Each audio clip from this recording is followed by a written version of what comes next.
Well, I still have a way to go, and I did start on this talking about some of the people that I've met online. Now, in this particular case, it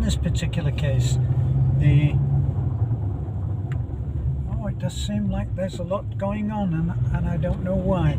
Along the way, I'm looking out my window and seeing little crowds of people, and I don't know why.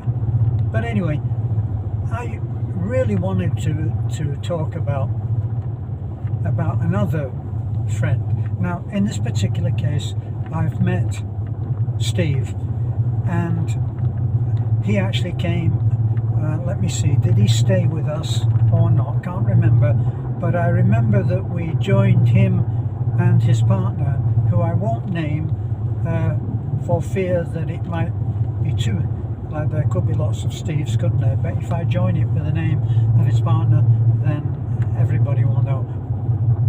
But Steve is another special person. He is American, and he is a successful, accomplished man. He's a pastor. He is what I call a scholar of the Bible. Now, I know that lots of people believe in the Bible. I know that lots of people, I know that lots of people quote the Bible to me.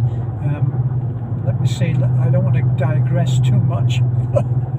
But I know that there are a couple of favourite quotes that people who I always count as people who will never do anything themselves, but they will criticize. They'll criticize what we do. So I'm hesitating because I'm seeing lots and lots of motorcycles, and they're all flashing by, and they're all serious bikers because they have all of the gear on, and the bikes sound like they're quite large CC rating. So something is happening. There's just so many, one after the other. So anyway, now I'm with bikers, ordinary cyclists as well. So anyway, Steve is a particularly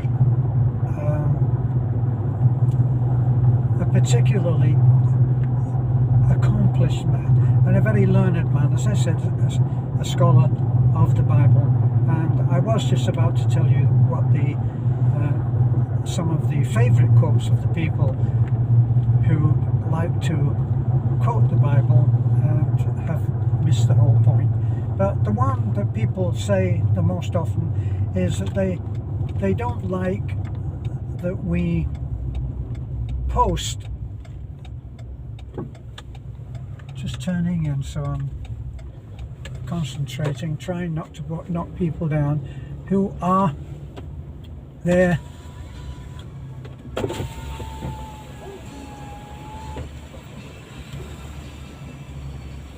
Okay.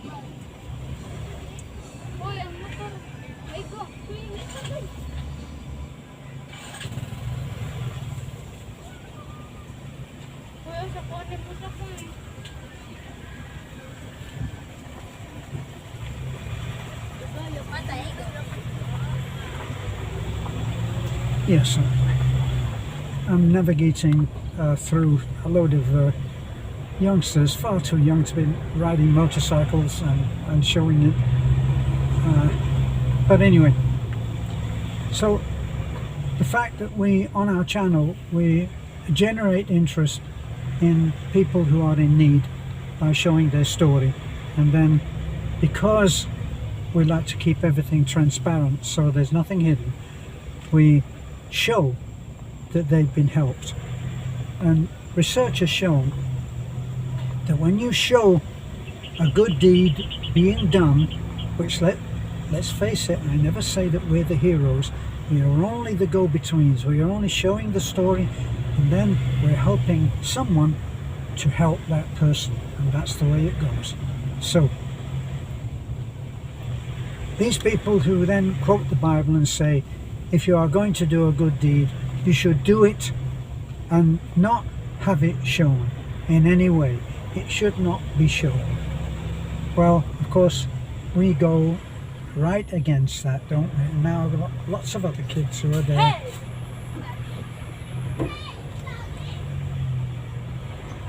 I'm just passing the house of baby Jane, and I've got some coins here that I've been saving for her that I give to her whenever I see her out there. So anyway, so they use this Bible quote as reason not to give, is how I see it. When I do anything, they say, I don't show it being done, which of course puts us in the wrong. That's a psychological mechanism, you know, making yourself right by making others wrong. And now I've got somebody who wants to pass me, no doubt, so I will let him go. So the other one is,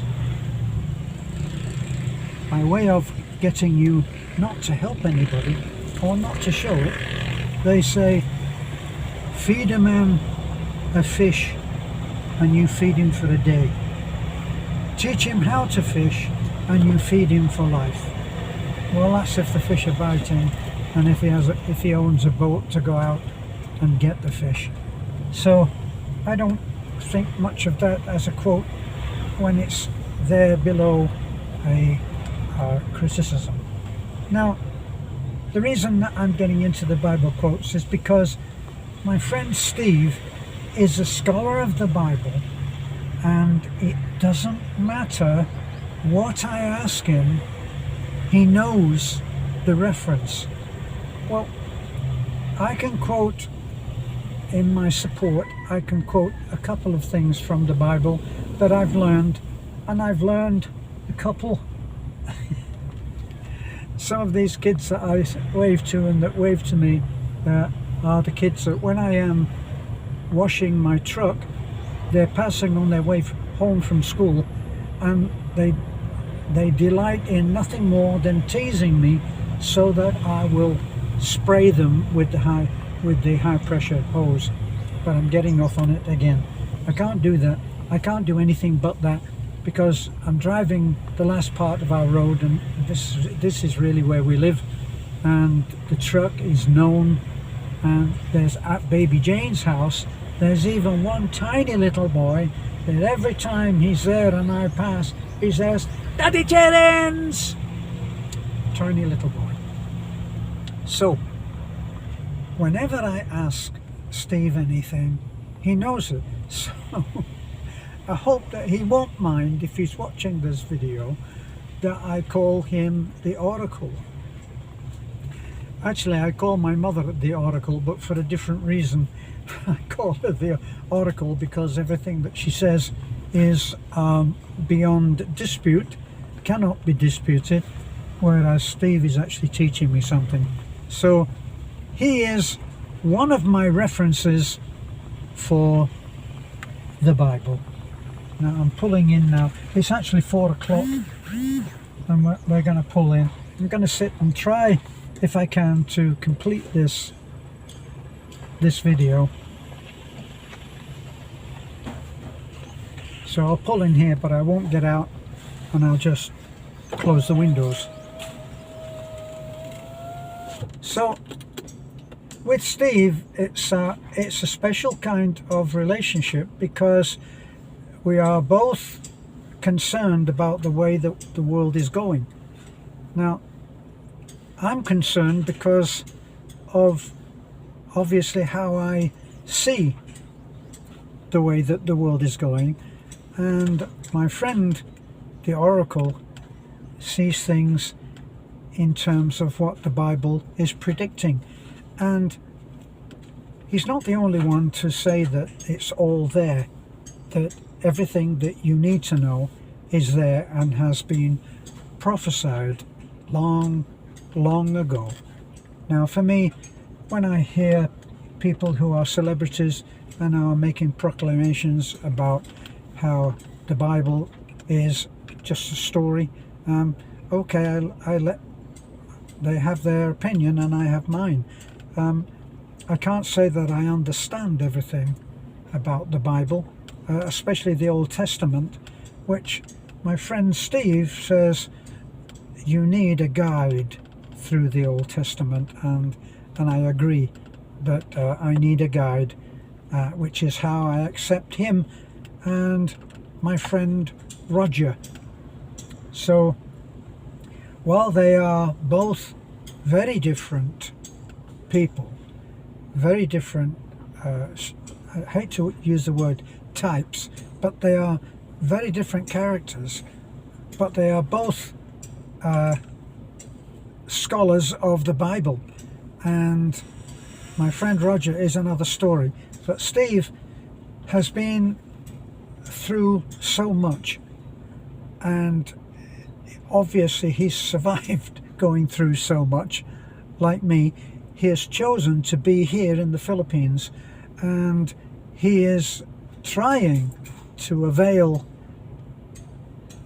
the people of his knowledge, which is extensive. Now, I gotta say this, and it may well be misinterpreted, but I stand by it. Americans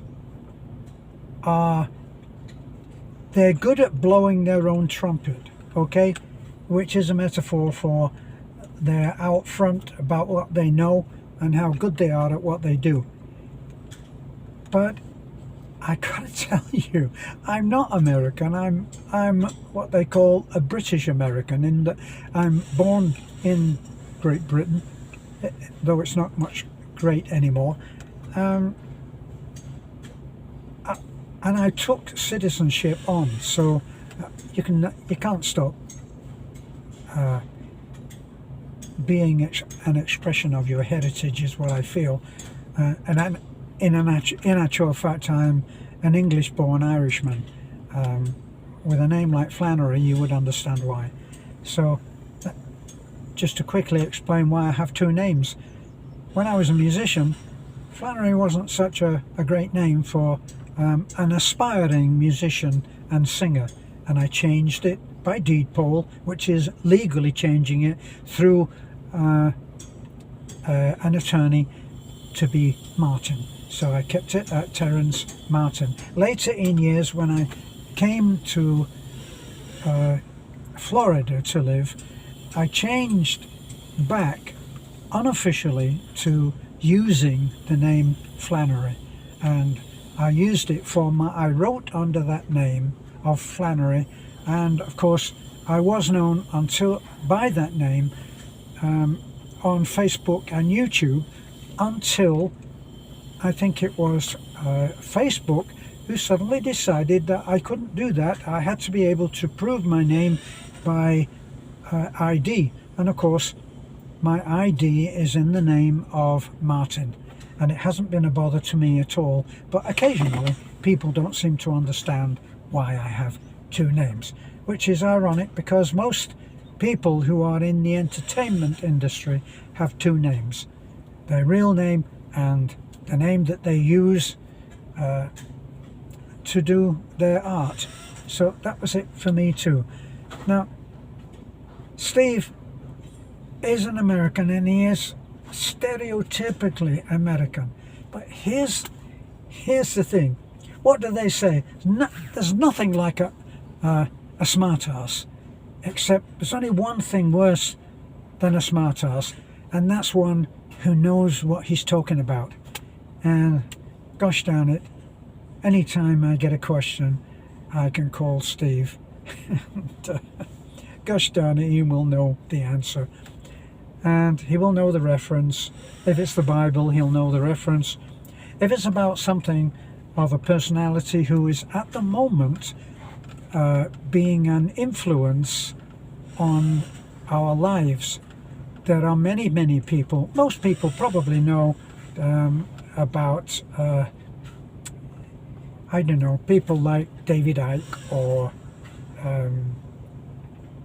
Peterson, a man named Peterson, and there's several people like this who are influencing for the better the kind of thing that we believe or are aware of, or pointing to places where we could increase our awareness if only we would look.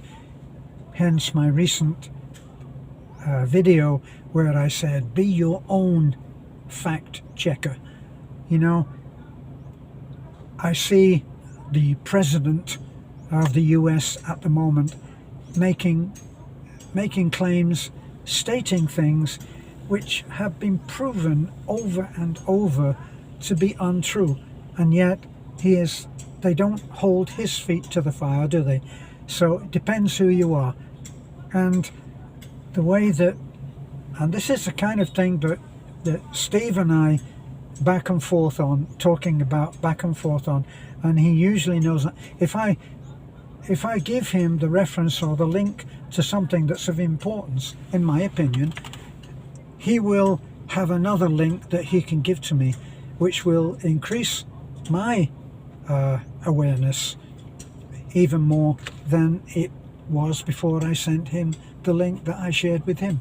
So all of these things are important, and he is a person who, if I contact him in reference to any question, he will know, and he will know how I can know. In other words, it's one of those things where he may as well just say, don't take my word for it, look up for yourself. And here's the link. He doesn't tell me a story like I would tell of the Bible, which he has learned from. He gives me chapter and verse. Did you know that that's where that phrase came from, I think, is chapter and verse. If you're going to quote the Bible, it's really good if you can quote chapter and verse, which I never can. But I learn from the Bible in many different ways, and while I'm passing now, I'll tell you that very often it's a story of the parables. See, when I was a kid, I went to a Catholic school. I don't remember them talking about the Bible very much, but they did tell about the parables. And the parable that I remember, which has struck on me greatly, is the one where Jesus Christ, in his life, cured people of illnesses which they'd had all their lives. People who had never walked in their life, people who had never seen in their life, who had been blind all their life, people who were stricken with leprosy, which was an incurable disease, because once you were a leper, you were required to declare that you were by shouting unclean. All of my stories from the Bible are anecdotal. It's what I remember I was taught at school. And I remember that there was one particular time when one man who had been crippled all his life, bedridden as they say, they couldn't get to Jesus to have him cured because there were so many people there. So they went in through an opening in the roof, and they lowered the man down into the center of the crowd where Jesus was curing people, and Jesus cured the man. Now later, whenever the crowds had dispersed, one man, I don't know whether it was that man who was cured, that one man came back to thank Jesus, and Jesus said to him, but there were 10, but you are only one who came back to thank. Where are the other 10 or 9, whichever? And the man said, they are busy doing whatever they can now do. And so it was a lesson to me that made me coin that phrase of you keep your hopes high and your expectations low. And that must be right, because my friend the Oracle agrees. So he also Steve also was a man who was heavily involved in his work as a pastor, spreading the word of God without any reserve. There's no excuses with Steve. Very often if I say something where it's a quote from the Bible, I may, to my shame, I may actually put a disclaimer on the front of it. Say, look, you may not be, I might say, you may not be religious, but this. So there's no such thing from Steve. He is absolutely unabashed, unashamed, in your face about the fact that the Bible is there showing us where we need to go, and I learn from him constantly about that, and he guides me to the different places that I need to look with chapter and verse, for which I would say thank you, Steve. So I'm here now, and I can see that my lovely wife Beth is pacing up and down, waiting for me to stop talking so that she can come. So I'll say bye.